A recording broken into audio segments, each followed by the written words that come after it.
ये 26/11 के हवाले से ये जो यूएन काउंटर टेरर मीट हो रहा है, उसमें आई थिंक उसी होटल के अंदर ये सब जो पाकिस्तान के बारे में एक पूरी दुनिया को प्रेजेंटेशन दी गई कि देखो वहाँ से टेररिज्म एमिनेट हो रहा है। Now I will like to apprise you with the intrigue surrounding Sajid Mir, one of the key perpetrators of Mumbai terror attacks. In this voice clip which you are going to hear, he can be heard directing the assailants at Sabad House. तो जो जहाँ पे आपको movement नजर आती है, बंदा की छत पे चल रहा है, कोई आ रहा है जा रहा है। 26 नवंबर 2008 को तो उसमें ताज होटल पे भी हमला हुआ था, तो वहाँ पे मीटिंग हो रही है और इसकी एक सिंबॉलिक इम्पोर्टेंस तो है क्योंकि भारत इस सारे इशू को पाकिस्तान के खिलाफ लाइव रखना चाहता है। इंडिया के अंदर डॉक्टर जयशंकर ने जो यूएन सिक्योरिटी काउंसिल की को बुलाया हुआ है और एक काउंटर टेररिज्म मीट है, उसकी जो काउंटर टेररिज्म कमेटी है वो सारी आई हुई है। भारत को प्रेसिडेंसी मिलेगी एक माह की यूएन सिक्योरिटी काउंसिल की, तो मुमकिन है कि प्राइम मिनिस्टर मोदी भी न्यूयॉर्क जाएं और एक इजलास की वो सदारत करें, और मुझे लगता है कि ये भी उसको कोइंसाइड किया जाएगा 26 नवंबर के वाक़े के साथ। ग्रीन उनका पासपोर्ट देख के उनको वहाँ पे ही पहचान लिया जाता है कि ये पाकिस्तान से बिलोंग करते हैं और इनको किस तरह से ट्रीट करना। भारत का क्लैरिटी किस चीज में है? भारत का क्लैरिटी इस चीज में है कि Pakistan is the epicentre of terrorism. जो टेररिज्म निकलता है वो मुंबई में जो है वो हफ्ते के रोज़ तमाम यूएन सिक्योरिटी काउंसिल के जो मेंबर्स हैं जिनमें चाइना भी शामिल है वो भी होगा, और ये जो मीटिंग है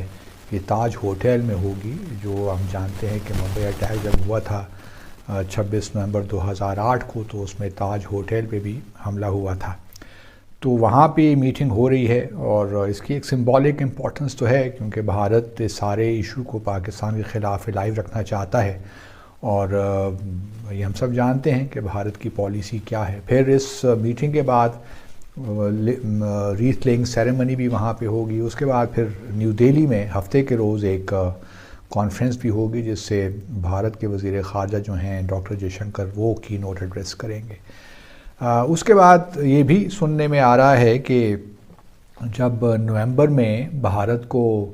प्रेसिडेंसी मिलेगी एक माह की यूएन सिक्योरिटी काउंसिल की, तो मुमकिन है कि प्राइम मिनिस्टर मोदी भी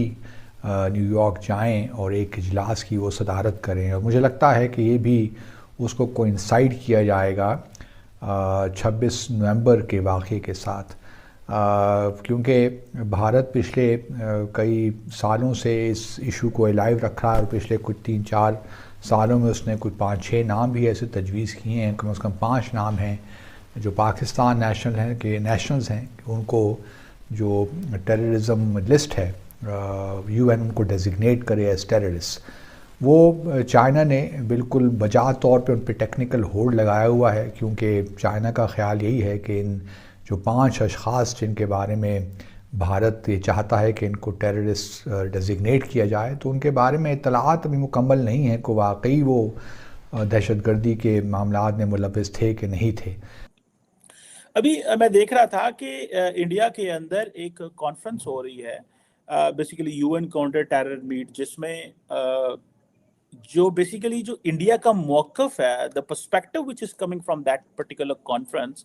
कि अभी रिसेंटली आई थिंक जो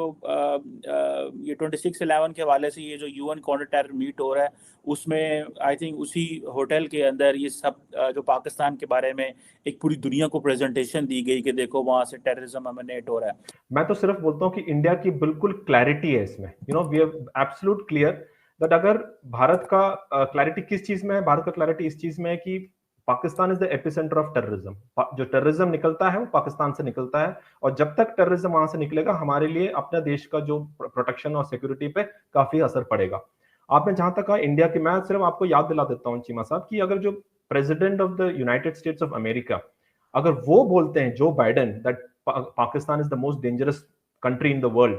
तो हम तो हम तो बोल ही रहे हैं, तब से हम तो बोल ही रहे हैं। अब आप बोलोगे कि जो बाइडेन आल्सो भी हमारे उसमें हो गए, तो president of the United states of America will not से अ स्टेटमेंट ऐसे ही। और साथ में कई बार उन्होंने स्टेटमेंट किया और व्हाइट हाउस ने बोला नहीं, एक्चुअली वो बोलना ये चाह रहे थे लेकिन उनका मतलब ये है, उन्होंने ये भी नहीं बोला या जो बोला है वो बोला है। तो कहने का मतलब है चीमा साहब, मेरे ख्याल से पाकिस्तान को ये समझ में आना चाहिए कि जब तक टेररिज्म वहां से चलता रहेगा, वहां पर भारत का जो पहल है वो रहेगा कि इसको सच को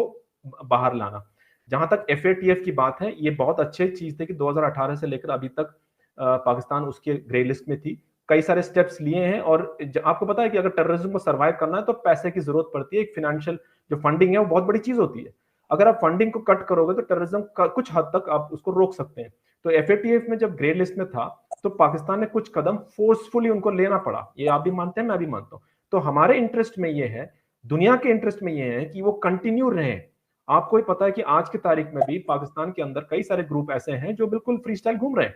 तो उनको काबू में करने के लिए एकमात्र जो हमारे पास नॉन लीथल मेथड, बिना हथियार के मेथड, यही है कि फाइनेंशियल जो चीजें हैं उसके अंदर काबू करें। तो हम अपनी तरीके से, मैं मानता हूं कि भारत का जो इंटरेस्ट है इसी में है कि पाकिस्तान को फोर्स करें एक्शन लेने में टेररिस्ट ग्रुप्स पे, और आप माने या ना माने उसमें आप लोगों का भी फायदा है। आप इसको क्या देखते हैं, क्या इंडिया का जो बढ़ता हुआ ग्लोबल क्लाउड है, क्या वो इंटरनेशनल कम्युनिटी को प्रेशराइज कर पाएंगे, या क्या आप समझते हैं कि चीज़ें बहुत बेहतर हैं पाकिस्तान की दुनिया के साथ, और ये वो जो लेबलिंग पाकिस्तान की माजी में होती थी अब वो नहीं होगी? How do you see all this situation sir? Thank you ji Cheema साहब। देखें, ये जो सवाल है इसका इस हिसाब से एक बड़ा कॉम्प्लेक्स जवाब बनता है,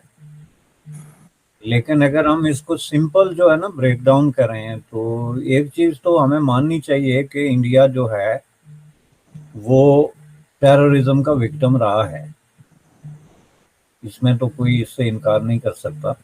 पाकिस्तान भी जाहिर है डेफिनेटली इतने बड़े पैमाने पे लोग मारे गए, ये सारे जो 80-90 हज़ार लोगों का क्लेम किया जा रहा है अफगान इशू के हवाले से, लेकिन उसमें दो